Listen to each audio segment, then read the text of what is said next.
Hello and welcome back to the jmsYOU mini-series of LJMU's 1823 podcast. In this episode we will be discussing alcohol abuse and the path to going sober.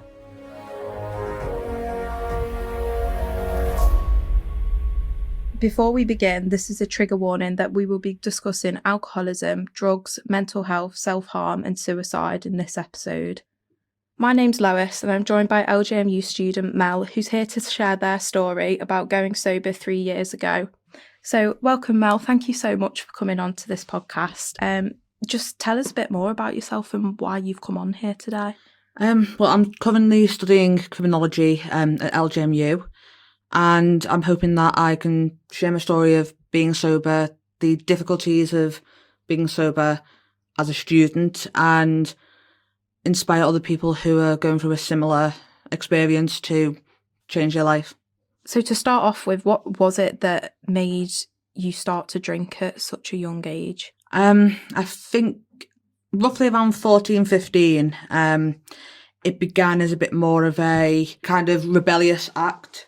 I got in with the wrong crowd, the alternative scene, and I realised that I was starting to experiment with numbing certain emotions, a lot with my sexuality. I wasn't openly out, so alcohol became a kind of factor to help me to mask my sexuality. So did you find that drinking helped you with covering up them like feelings and emotions and stuff, or did it actually end up making you feel a lot worse? Initially, I didn't recognise it as being anything other than a very normal activity that a lot of people were involved in. It was very normal for house parties, and kind of the more you drank and the more house parties you had, the cooler you were, the more popularity kind of came with it. As time kind of progressed, I realised it wasn't doing me any favours. I was putting myself in more uncomfortable and vulnerable positions than I probably should have. Mm-hmm.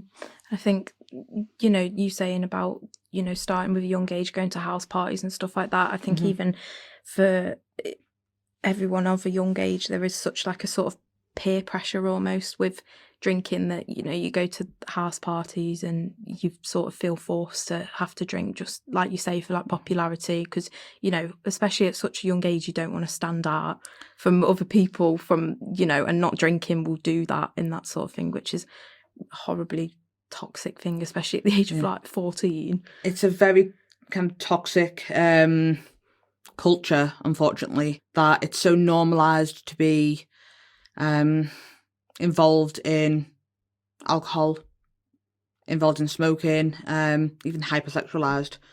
So when I moved from Liverpool to Yorkshire and already had a different accent and didn't really fit in, I didn't want to do anything to stand out. So you join the popular gang, you are peer pressured, you make choices that are not necessarily the best ones, and so the problem began. Do you think that moving away from Liverpool, as young and, moving away from your home and that's where you've grown up, did you think that also had quite a heavy impact on turning to drinking and stuff like that?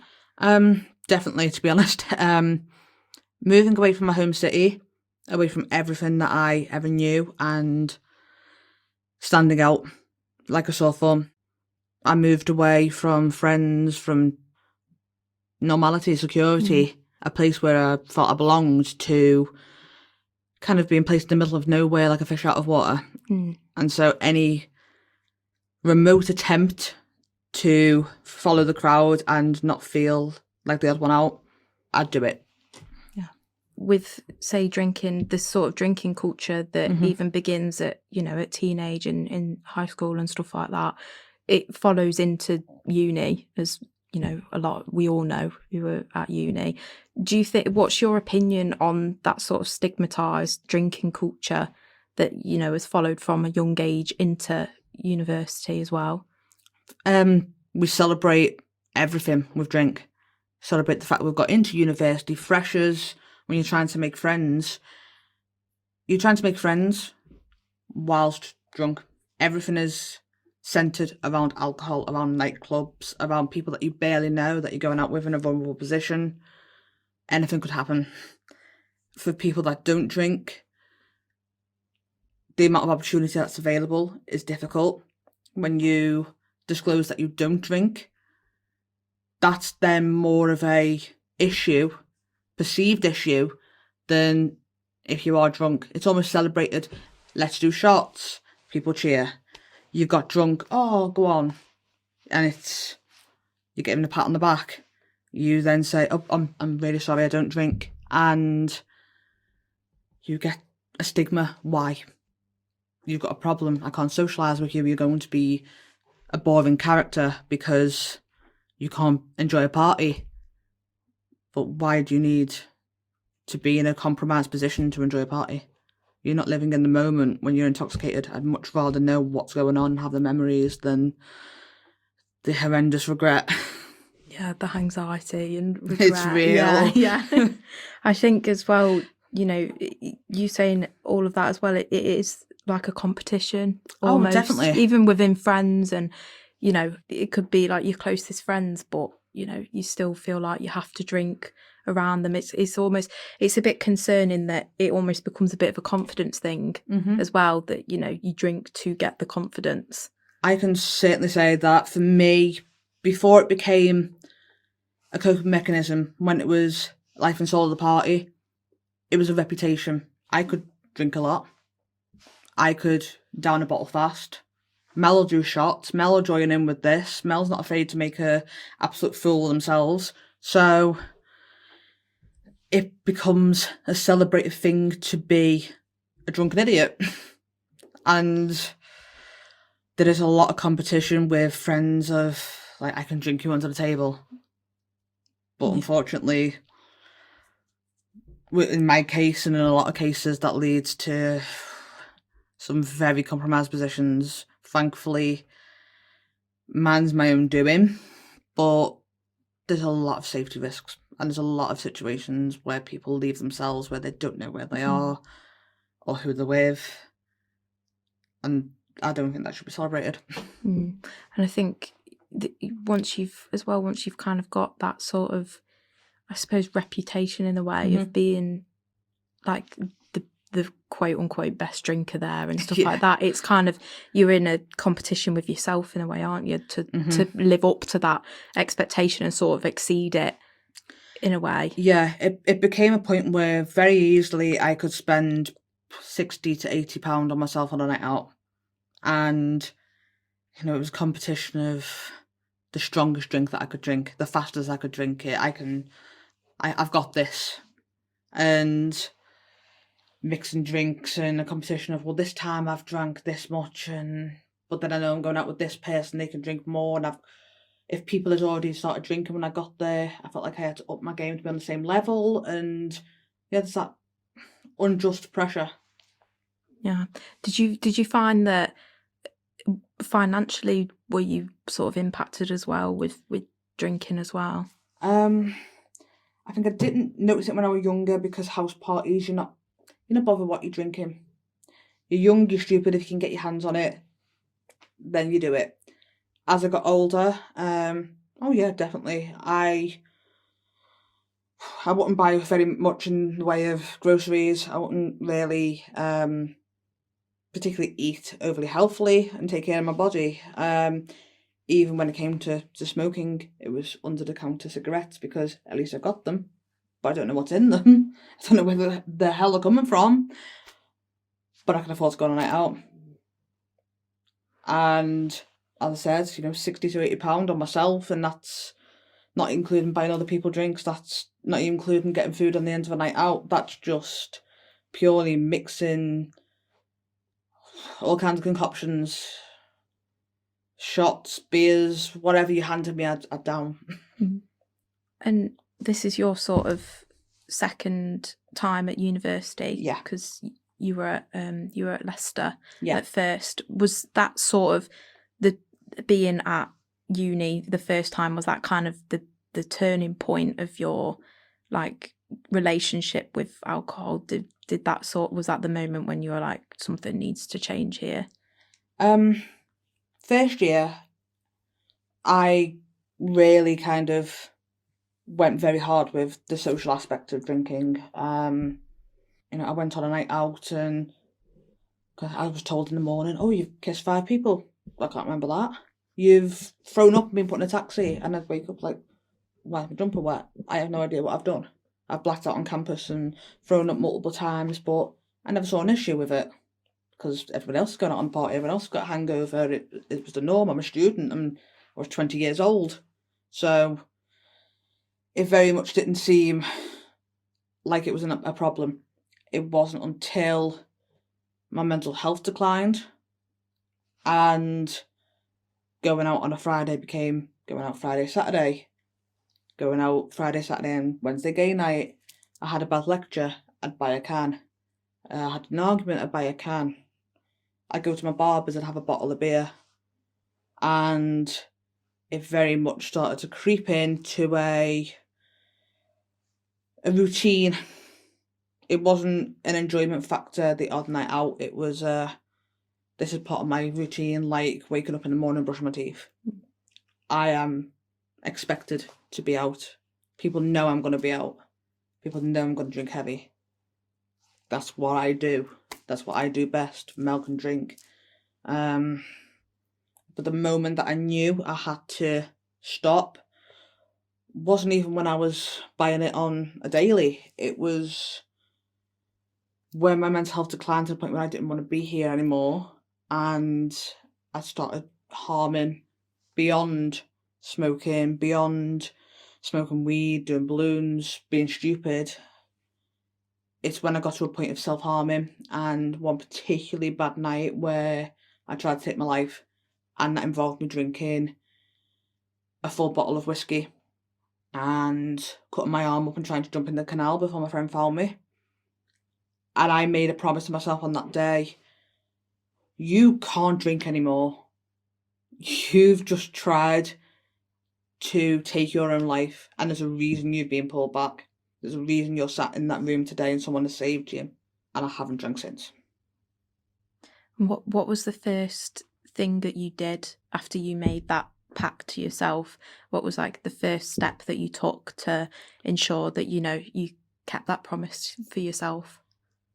At first it was difficult. I went back home. I moved back in with my mum, and I started treatment with the intensive home-based treatment team, which for that essentially is like hospital level care, but you remain in your own home. So I had mental health workers coming out daily, speaking to me, taking medication, and just really trying to trust in opening up and telling them how dark my thoughts were getting and cooperating with them. And at first there was resistance. It was not an easy path. I didn't trust them easily. But as time went on, I started to get there. And I think for me, non-alcoholic beer tricked my brain in the first couple of months to thinking I'm still having a drink, even though there's no alcohol content to it. It's the physical action of opening a drink without the results with it. Now I can go out and have a pint of Coca-Cola and be fine. But that definitely heavily relied on, for maybe the first 6 months, non-alcoholic beers. That was a real kind of turning point. Mm-hmm. Did you find that, did you sort of go straight to non-alcoholic drinks to sort of hide the fact that you were going sober? Was that sort of like obviously, as we're saying, with the stigma of drinking and stuff like that, did you find that it was a bit easier to tell people that you weren't drinking if you were just still sat there with by eye, it looked like an alcoholic drink? Initially, yeah. Now I couldn't care less. But when it was the first couple of months, even year of my sobriety, at a glance, you've still got a glass bottle. So it really did help to have non-alcoholic options, or even mocktails. People can't by eye tell that there's no alcohol content. And I was not as confident and open with saying I'm sober.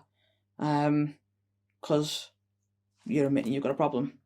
And that can, unfortunately, make you feel more vulnerable than actually having the problem.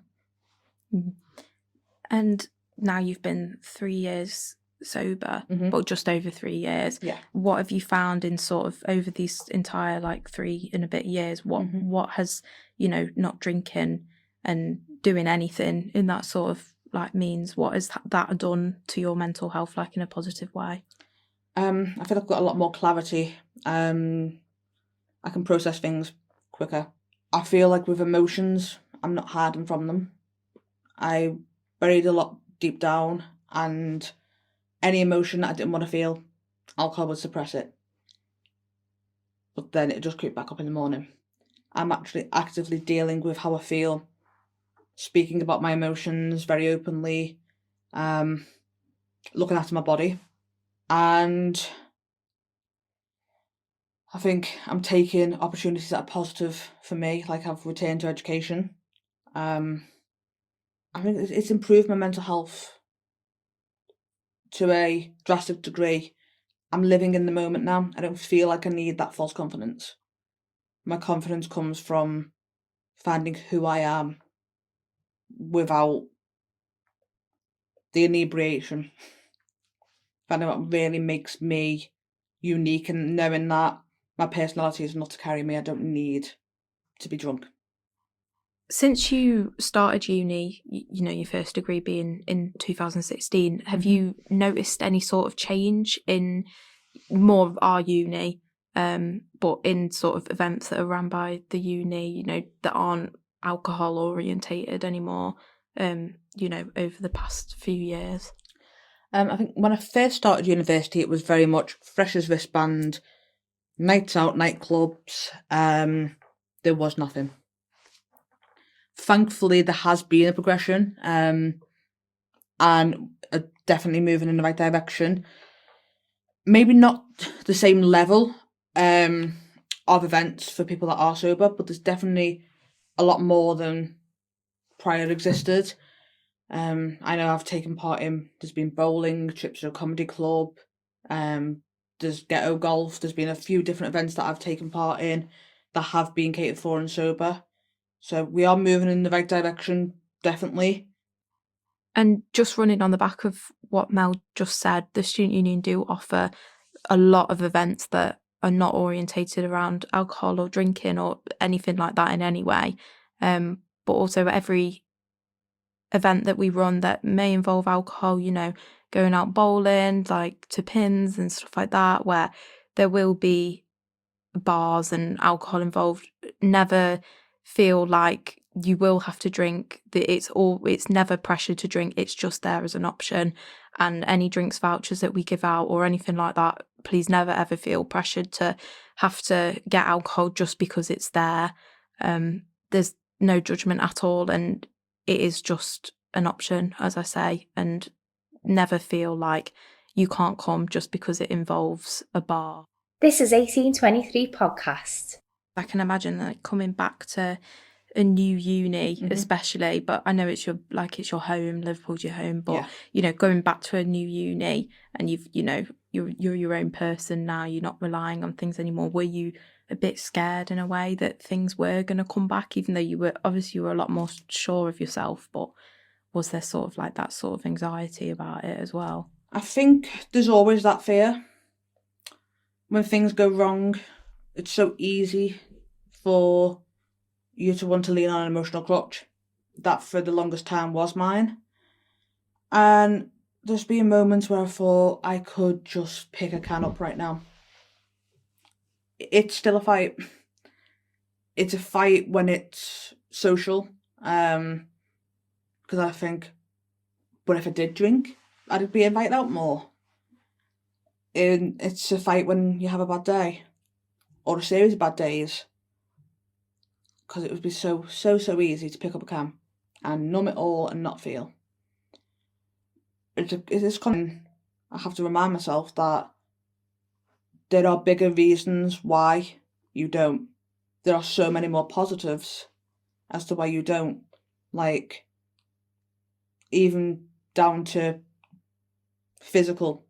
Like, my liver had focal fatty sparring. It's regenerated. I think of the bigger picture, and it's hard to pause sometimes, but I have to think, like, look how far you've come. And I have a visual on my phone. When I feel like I could turn, I'll look at that photo and think, that is not just, you don't just look bad. Think of how you felt. The fact that you've had a second chance at life. Not everyone gets it. Mm. And I think it's so important, like with everything that you were just saying then, that, you know, this progress isn't like a linear thing. You know, there's always going to be ups and downs with no matter what you're sort of healing from. I think that's like a really important thing to point out, because, you know, some people may go into it, and if they fall at an early way in and, you know, relapse and stuff, then, you know, a lot of people might feel like, oh, well, you know, there's no hope for me. But I think it's really important to sort of push that you're not going to recover from something like in a straight line. Like one day you'll be fine. Well, one day you'll be bad, and then the next day you'll be absolutely fine. It just doesn't work like that. I mean, it'd be ideal if recovery was linear. Unfortunately, it's not. But progress doesn't have to look like a straight line. You know, there can be days where progress is minimal and days where progress is at a much higher rate.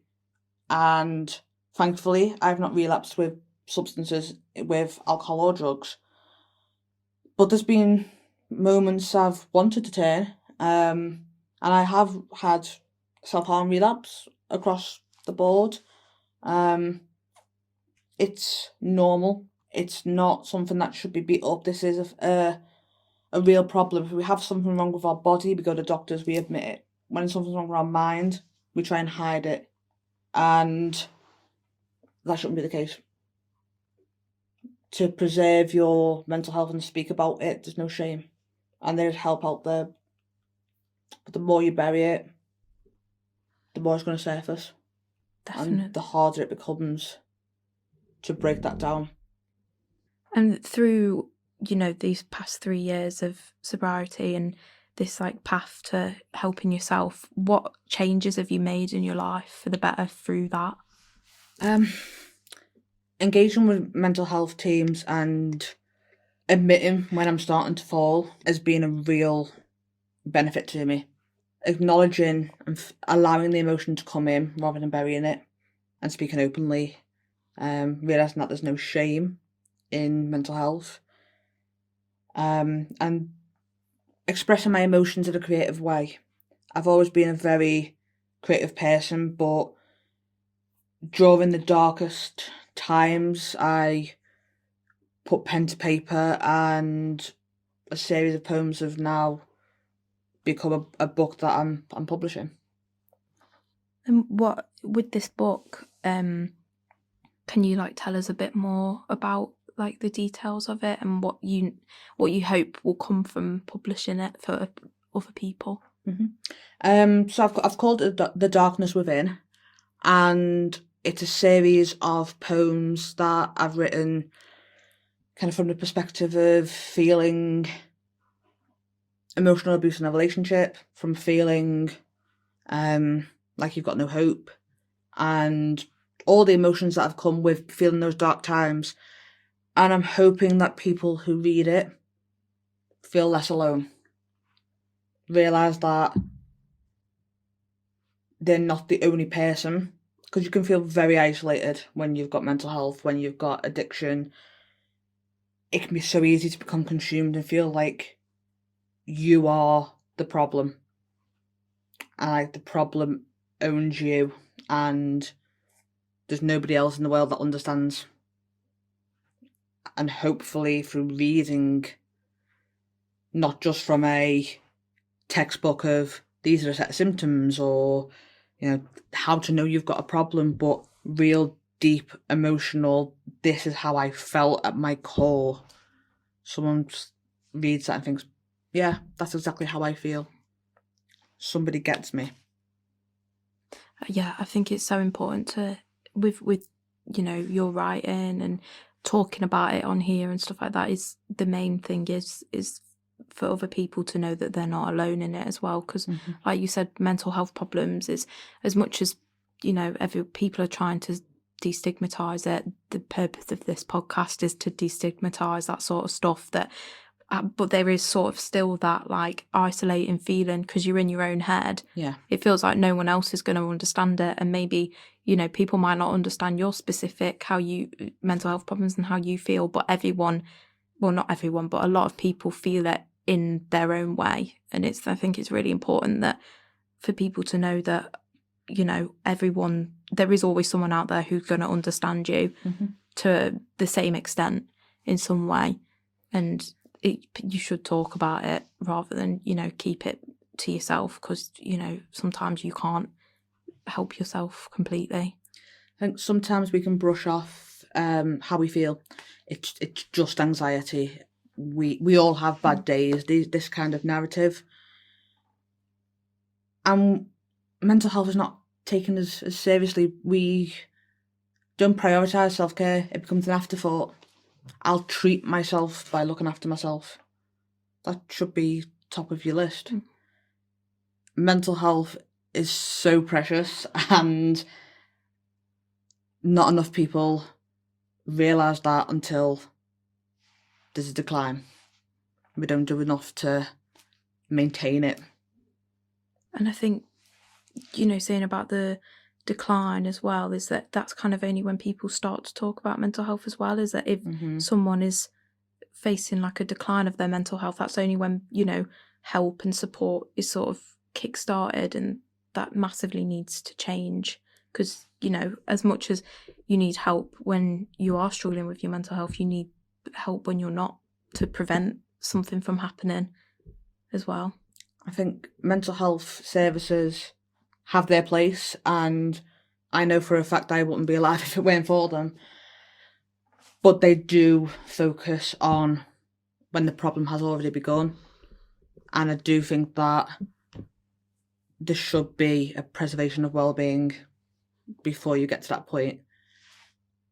I mean, I kind of view it as your head is, you have to be in there 24/7.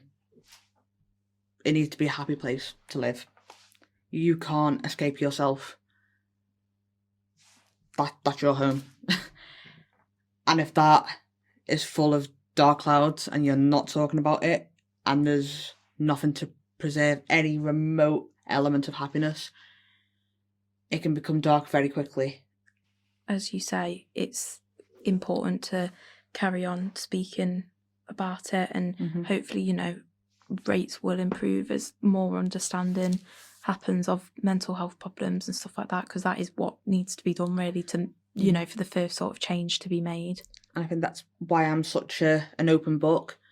Some people may perceive it as oversharing, but I wear my heart on my sleeve, and I speak very openly about what I've been through, in the hope that you never know who's listening who thinks, actually, I can open up to you. Because if I can be a safe place to even one person, was the whole reason I'm sat here talking about my sobriety. And that sort of links to my final question for you. What I was going to say, what advice would you give to others listening that are going through something similar? 1,000% mental health team. And there are other things that are like, Instagram has Sober Girl Society. It has a lot of different sober speakers on there. I think what's it called? Is it Over the Influence? They're another sober speaker. There are so many resources out there if you take the time to look. It just is that first step. And that can sometimes feel like the hardest one. But then once you've done that first step, you're not alone. The first step, you can feel like you're so alone. It is the biggest challenge you will ever do. But then when you find the right organisations, the right people who understand how you feel, you're not walking the journey alone, you're walking the journey propped up, and if you stumble, you've got someone to fall back on. Thank you for listening to the third episode of the jmsYOU mini-series, and thank you once again to Mel for joining us on this episode. If you are going through a similar situation and would like support, please reach out. You shouldn't have to suffer in silence. If anything spoken about in this episode has affected you, the LJMU Student Advice and Wellbeing Team provides drop-in services every weekday from Monday to Friday from 10 a.m. to 4 p.m. You can also book an appointment with the team on the LJMU website or send an email to wellbeing@ljmu.ac.uk, and all of this information will be available in the show notes as well for you.